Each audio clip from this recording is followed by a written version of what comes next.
বিশ্বনবী আম্মা জান আয়েশাকে শোনালেন, ওয়াত্তাকু ইয়াওমা তুরজাউনা ফীহি ইলাল্লাহ।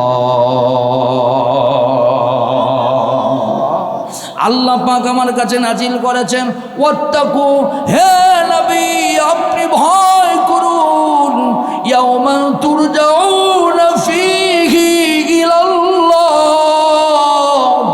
যেই দিন আল্লাহর কাছে আপনাকে ফিরে যেতে হবে। আয়েশা রে, আমার খুব ভয় হয়, এই মুহূর্তে আল্লাহ পাক আমার উপরে আয়াতে কারিমা নাজিল করেছি, আমার খুব ভয় হয়।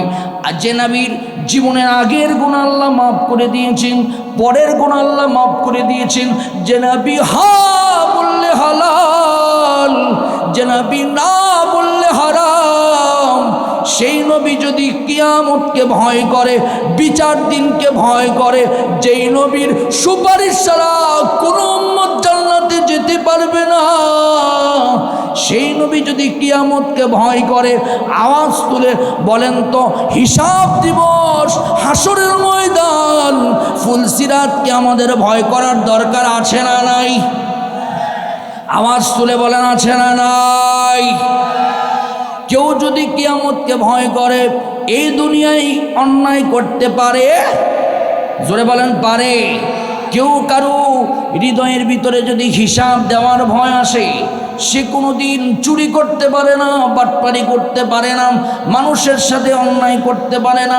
কারণ আল্লাহ রাব্বুল আলামিন বলেছেন, ইকরা কিতাবাকা কাফা বিনাফসিকাল ইয়াউমা আলাইকা হাসিবা।